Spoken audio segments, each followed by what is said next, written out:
Assalamualaikum warahmatullahi wabarakatuh. Kami dari kelompok 7 ingin mempresentasikan mini proyek kami yang berjudul Desain Mikroba Penghasil Enzim Bioremediasi Logam Berat Timbal. Dengan saya sendiri, Dian Suryamaya Dewi. Dan saya Niska Kamalia. Mungkin bisa lanjut. Mulai dari latar belakang, pencemaran logam berat, khususnya timbal, menjadi ancaman serius bagi ekosistem dan kesehatan manusia. Sumber utama timbal itu berasal dari industri peleburan, baterai, cat, atau limbah elektronik. Metode remediasi konvensional masih mahal dan menghasilkan limbah sekunder. Selanjutnya, bioremediasi berbasis mikroba menawarkan solusi lebih ramah lingkungan, dan sintetik biologi memungkinkan rekayasa mikroba agar lebih efisien mengikat atau menetralkan timbal. Selanjutnya adalah peran mikroba dalam bioremediasi timbal. Jadi beberapa mikroba tertentu itu mampu melakukan biosorpsi, bioakumulasi, dan biotransformasi timbal. Contoh mikrobanya seperti Bacillus sp, Pseudomonas sp, E. coli, Penicillium, Aspergillus, dan Saccharomyces cerevisiae. Protein pengikat logam seperti melationin berperan penting dalam proses bioremediasi ini. Selanjutnya ada tujuan dan rumusan masalah dari judul yang kami pilih.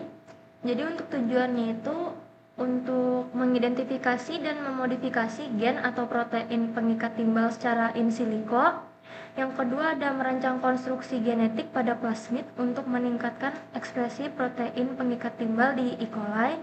Dan yang ketiga untuk menghasilkan desain sequence gen yang optimal dan siap diaplikasikan dalam bioremediasi.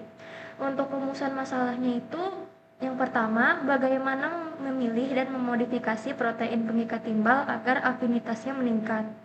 Untuk yang kedua, bagaimana mengoptimalkan kodon agar ekspresi protein di E. coli lebih tinggi. Dan yang ketiga, elemen regulasi apa yang paling efektif untuk mengontrol ekspresi gen pada sistem rekayasa. Selanjutnya adalah identifikasi gen kandidat. Gen kandidat utama dalam penelitian ini adalah melationin dan phytoselatin related protein. Terus analisis sequence itu dilakukan menggunakan aplikasi BLAST, Clustal Omega, GenBank, dan PDB. Fokus pada residu kayak cysteine yang berperan kuat mengikat ion Pb12. Selanjutnya ada modifikasi in silico. Mutasi titik pada residu penting untuk meningkatkan afinitas dan stabilitas protein. Simulasi molecular dynamics atau MD itu menunjukkan peningkatan stabilitas struktur lebih dari 10%. Dan validasi model memastikan fungsi pengikat logam tetap terjaga. Optimasi ekspresi gen. Jadi optimasi kodon menggunakan GCAD atau Codon Usage Database. Penggantian kodon itu jarang, sehingga akan meningkatkan efisiensi translasi. Lalu ada penambahan sinyal PELB untuk mengarahkan protein ke periplasma agar mudah kontak dengan Pb. Selanjutnya itu ada konstruksi genetik di mana promotor kuat dan terkontrol, misalnya plak. Terus RBS bertenaga tinggi untuk memaksimalkan translasi. Sistem dirancang kompatibel dengan Golden Gate Assembly. Permodelan di Benchling memastikan konstruksi plasmid stabil dan fungsional. Jadi di sini ada desainnya.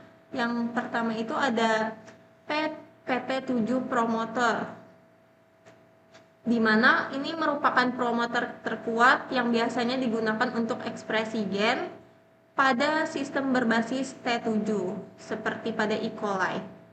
Lalu ada gen MTPB binding, di mana gen yang disisipkan dan didesain untuk mengikat ion timbal sehingga dapat digunakan dalam sistem biosensor atau bioremediasi. Lalu ada FLAG atau HISTAG, itu sequence tag yang untuk memudahkan proses pemurnian atau deteksi protein hasil ekspresi. Lalu ada ORI atau Origin of Replication, di mana tempat plasmid itu memulai replikasinya di dalam sel bakteri. Terus yang terakhir itu ada BLA, gen beta laktamase yang memberikan resistensinya terhadap antibiotik ampicillin. Ini digunakan sebagai marker seleksi. Gitu deh. Selanjutnya ada potensi aplikasi. Penerapannya ada di bioreaktor atau instalasi pengolahan limbah.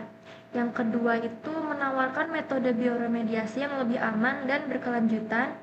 Dan yang ketiga cocok digunakan pada sistem dengan konsentrasi timbal tinggi. Adapun tantangan dan aspek keamanan dari desain ini, mikroba rekayasa itu beresiko mengganggu ekosistem jika bocor ke lingkungan. Adapun solusinya yang pertama adalah kill switch, yang kedua ketergantungan nutrisi tertentu, yang ketiga ada ekspresi gen berbasis kondisi lingkungan. Pada desain ini dipastikan penggunaan hanya pada area Yang terakhir ada kesimpulan. Rekayasa genetik E. coli dengan metalothionin terbukti menjanjikan untuk bioremediasi timbal. Optimasi kodon, pemilihan promoter, dan desain regulasi gen meningkatkan ekspresi protein pengikat timbal. Hasil desain secara teoritis mampu meningkatkan efisiensi bioremediasi dengan catatan perlu validasi eksperimental. Mungkin sekian dari kami. Salah hilapnya mohon maaf. Wassalamualaikum warahmatullahi wabarakatuh.